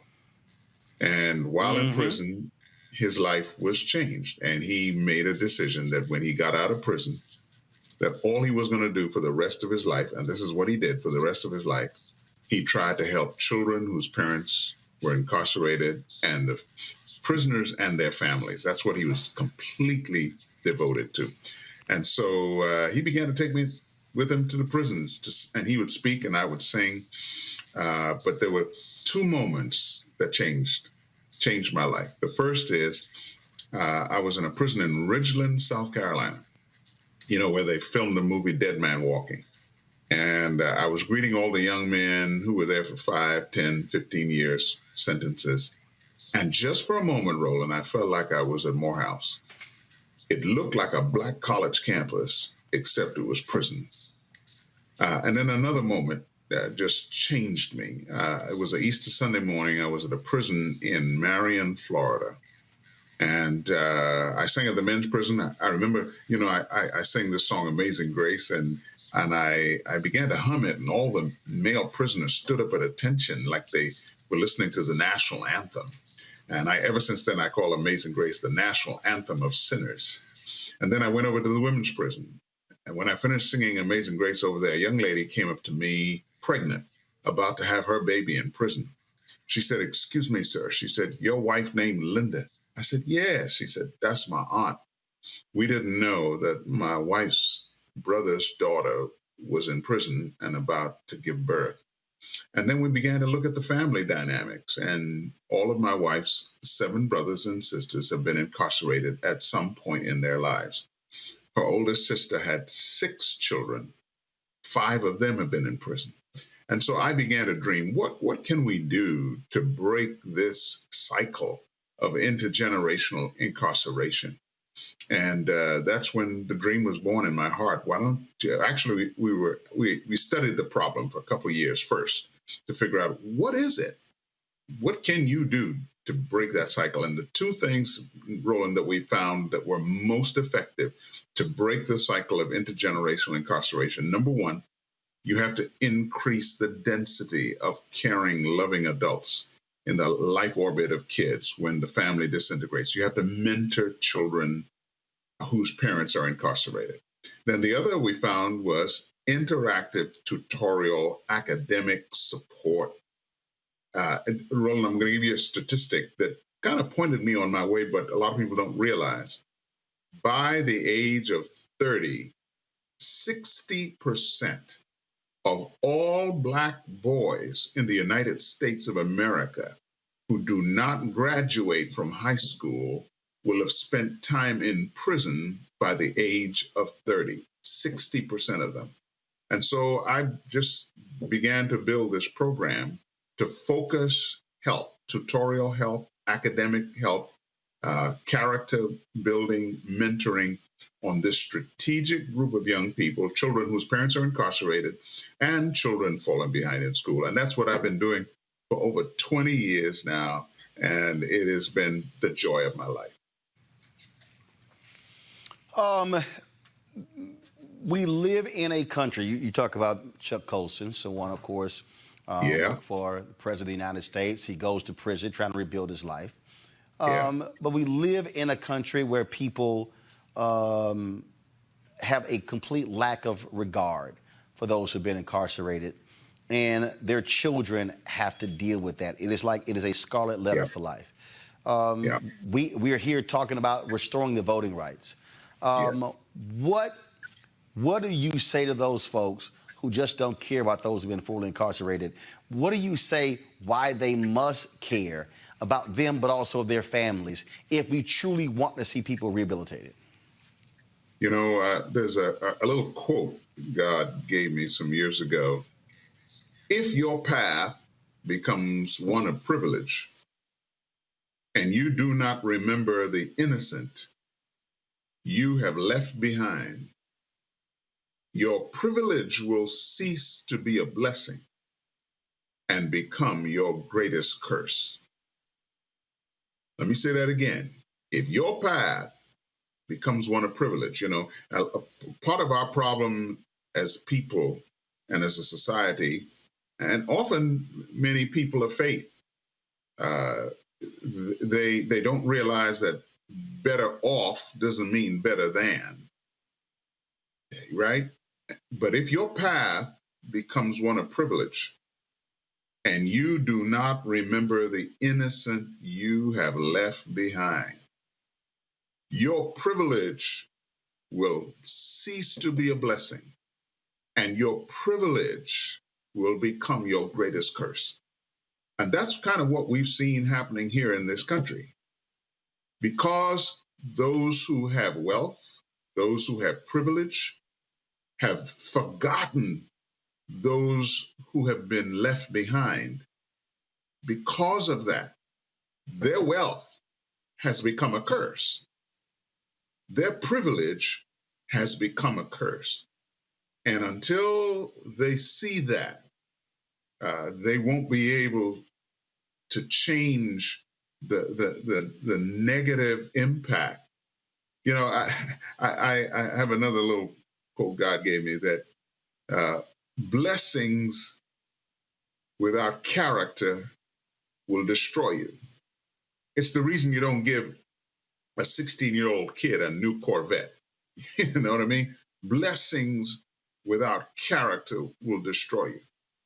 And if you do not respond with patience and understanding to people who have been incarcerated and their families, if you do not respond with not only patience, but self-control and kindness, you know, dimensions of character, if you do not respond with love. And what's love to me? I have two definitions of love. Love is when you choose to be at your best when the other person is not at their best. And the second one is even more difficult. Love is when what you want is never important, and what the other person needs and wants is always more important and paramount. You are ministering to the needs of other people. And if you don't do that, you don't have character. Yes, I said it. If you do not respond with love, if you do not respond with understanding, with compassion, with kindness, you do not have character. And the blessings that come to you without character, they will destroy you. For many of my years, Roland, I traveled with Jesse Jackson. Some of you may remember in 1984, I sang after his speech at the Democratic Convention. You remember Run, Jesse, Run. I sang Just Ordinary People. And Jesse told me something one time I'll never forget. I was traveling with him. I'm in my 20s. He's in his 30s. And Jesse said to me, I was telling him about a man who wanted to help me with this and help me with that. And he said, yeah, he said, but beware of people who can afford their fantasies. I've never forgotten that. But again, it's the same principle. Blessings without character will destroy you. And that's what's happening in America. If we do not have leadership with character, if we don't have a nation where character is part of our DNA that we're building into this generation and the next generation, our blessings will become our curse, and our blessings will destroy us. How can folks help the U.S. Dream Academy? Where do they go? Absolutely. www.usdreamacademy.org. And if you want to, I'd recommend just go to YouTube and put in U.S. Dream Academy Virtual Gala 2020. We just had our gala this past Monday, a very successful gala, but you'll be able to see with a lot of real understanding what we have been doing for the last 20 years. Just go to usdreamacademy.org or go to YouTube and put in U.S. Dream Academy Virtual Gala 2020. And Roland, can I say, brother, keep the fight going, my brother. We love you. We respect you. As a matter of fact, I'm going to give you a couple of things I hope will encourage you. The first is, again, God gives me all these little quotes, man. People feed pigeons, but they shoot at eagles. When you're a little pigeon picking up crumbs off of somebody's table, nobody bothers you, brother. But when you stretch out your wings and try to soar and try to go places others haven't gone before and do things others haven't done before, just remember, God said, people feed pigeons, but they shoot at eagles. But thank God, underneath when you're flying high, underneath you are his everlasting arms. He's got you, brother, and he'll protect you. So thanks for all you do. Keep on keeping on, man. I certainly would appreciate that. So just we'll do a couple of things. One, I'm looking at it. Y'all did stream your gala. And so I saw it did about 386 views. So here's what we're going to do. And this is also what happens when you have your own platform and you can do what you do. And so I'm going to instruct my folks, and we're going to this weekend. We will restream at least twice your virtual gala, so all of the folks who are on our platform will be able to actually see that. And so we're certainly going to help out there. One of my Jackie Clark is my booker. She's like, "Oh my God, that voice! I know we're overtime. I still got to play this 20-minute Beto O'Rourke, but I got to ask you to sing a little something. I mean, something." Well, some of your folks may remember I sang at Congressman John Lewis's memorial service at the Rotunda of the Capitol just a few weeks ago. And if you go and you put my name in YouTube, Roland, put in Amazing Grace, and you will see at least one of the 20 million cumulative views that I've been able to get on just that song, where I explain the black keys on the piano that all Negro. Oh no! I've tweeted that out. You killed it on that one. Yeah, but I'm glad to let me just do that my theme song, man. Amazing grace, how sweet the sound that saved a wretch like me. I once was lost, but now I'm found. Was blind, but now I see.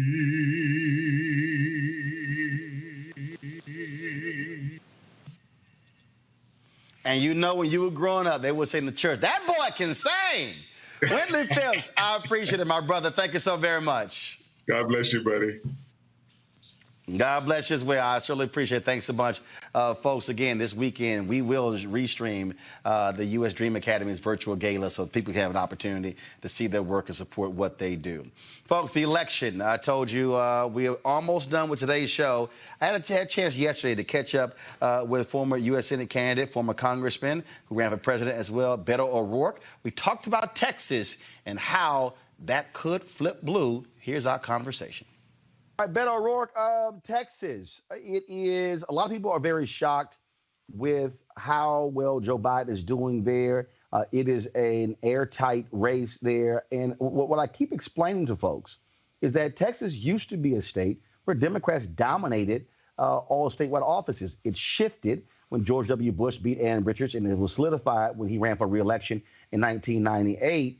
But because of the population shift, 500,000 moving to the state every single year, that's played a role in changing the look of the state. That's absolutely correct. And the electorate is changing at the same time.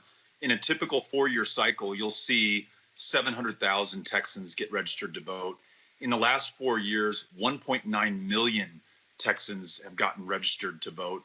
And it's contributing to the blowout numbers that you're seeing in Harris County, home to Houston, Texas, where on the first day of early voting, 128,000 people cast their ballot, which was double the high water mark in the last presidential election early voting total, and more than all the ballots cast in the state of Georgia.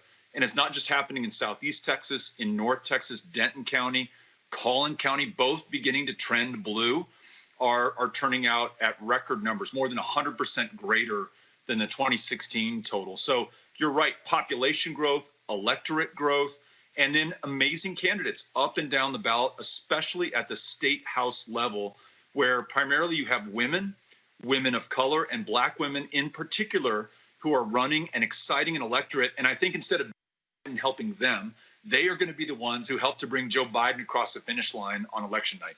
I want to talk about that point right there because Reverend Dr. William Barber has often said one of the reasons why Democrats fail in the South is because they don't even bother to campaign.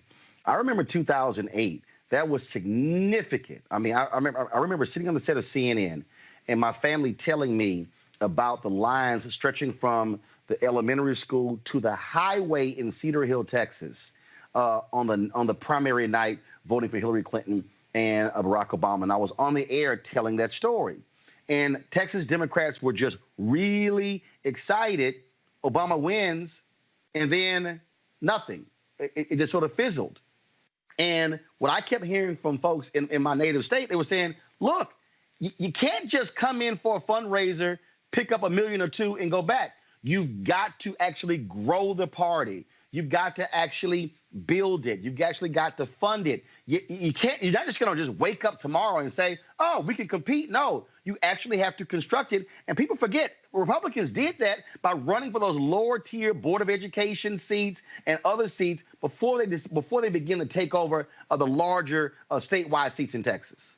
That's absolutely right. And the county commissioners, the local county governments, we have 254 counties in Texas, and those Republicans built a bench over the last 30 years that moved up to the state house, U.S. Congress, U.S. Senate. The last time a Democrat won statewide in Texas was 1994. But I think because Democrats are beginning to understand, and when I say Democrats, it's not the national party.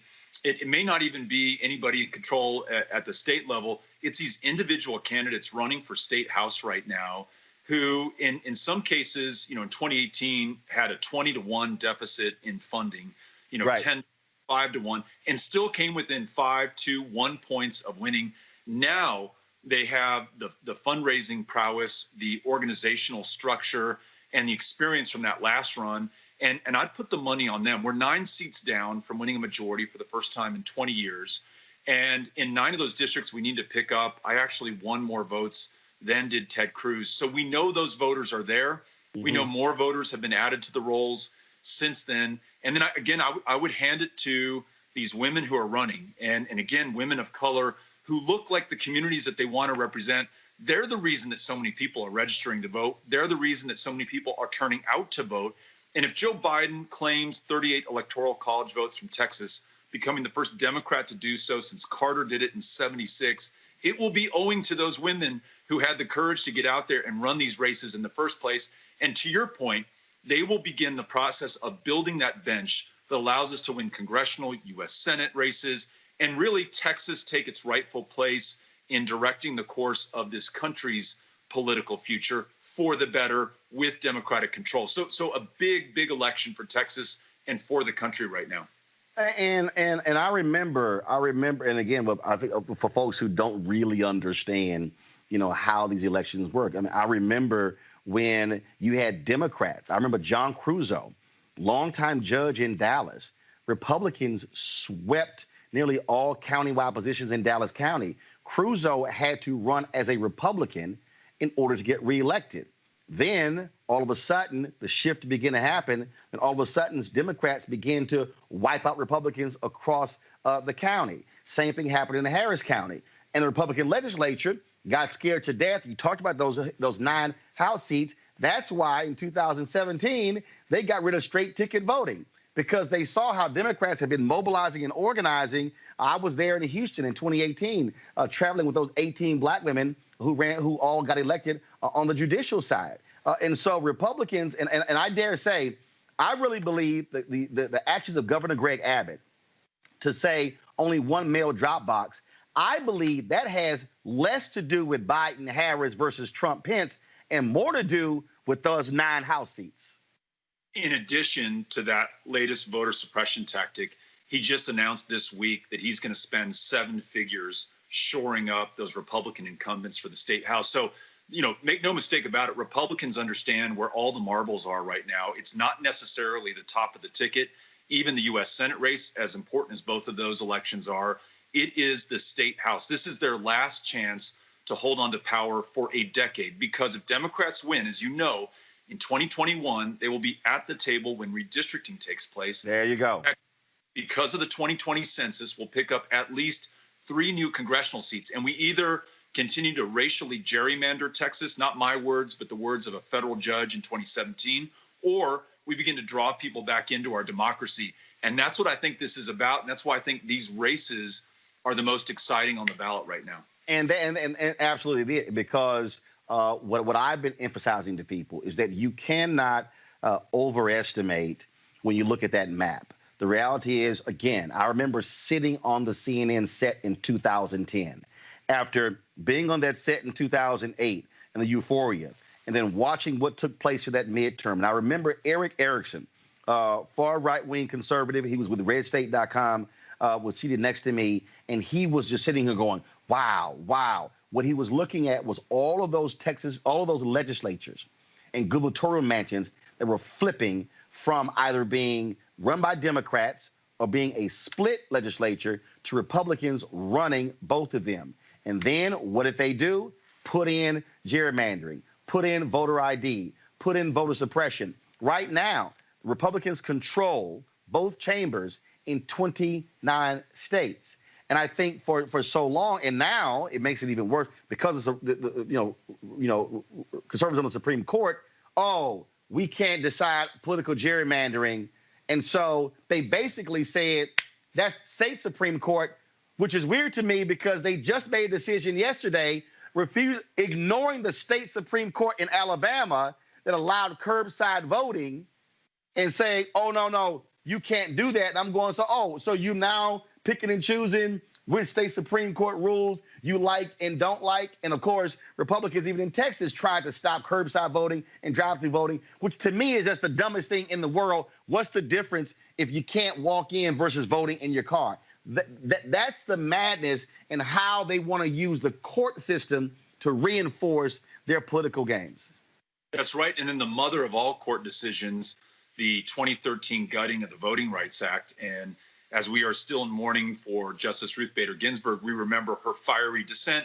And she basically predicted exactly what has taken place in Texas and other southern states, where within minutes of that decision, you have the imposition of the most onerous voter ID laws in the country. You exacerbate the gerrymander that existed. Yep. Roland, I know you know this, but 750 polling places have closed in Texas since the Shelby decision, most of them concentrated in the fastest growing Black and Latino neighborhoods. 750 is 2 to 3 times the amount closed in the closest state, and that's in a state that is growing faster than any other in the country. So they are doing everything they can. Washington Post on Friday said Texas makes it harder to vote than any other state. So for me, the great story is these voters who are turning out in record numbers. Texas goes from 50th in voter turnout on the eve of the 2018 election to number 1 in votes cast in absolute terms and number 1 in votes cast relative to 2016. It's those candidates, it's the voters, it's the Texas Organizing Project and other grassroots organizations that have been organizing for the last decade. So I think you are so right about the Republicans' ability to see this out 30 years ago, but we are starting to catch up and we're starting to be a lot smarter about how we run. Couple things I want to ask you about, and that is first, I remember 2012, and it was election night. It was election night, and I was talking to then Congressman Chris Van Hollen, one of your former colleagues in the House, who's down in the Senate, and I said, Congressman, if y'all would invest or work with your major donors and really invest, I said, 50 to 100 million bucks, Georgia, Texas. I said, you got to get those 2.1 million eligible but unregistered Latinos registered. I said, the model is what SNCC and CORE and others did and other groups did in the 1960s. He basically blew off Georgia ever turning away from red. And same as Texas. I said, what are you talking about? The numbers are there. So what does Stacey Abrams do? What do they do there in Georgia? They put the work in. They go there. She gets within 30,000. Really, we know she wins because of voter suppression by Kemp. I argue the same thing. I believe you can't focus on trying to register Latinos in Texas and those black folks who are unregistered in Texas only during the campaign season. I think you've got to move in armies of people to South Texas, to West Texas, to East Texas. They got to live in those communities, as Ella Baker said, touch the stick, take your college clothes off, put your overalls on, and go listen to those folks. I think it has to be that sort of intensive effort to say, if we target those 2.1 million, or now I think it's 2 million, even if you are able to get half to register, that's a million. You look at the numbers in Texas, 70-30 vote Democrat, Republican, that can absolutely solidify the future, but you got to put that level of investment in over a 2, 3, 4 year period for it to pay off in a presidential year. You're absolutely right. And I would give credit. I mentioned this group earlier, the Texas Organizing Project.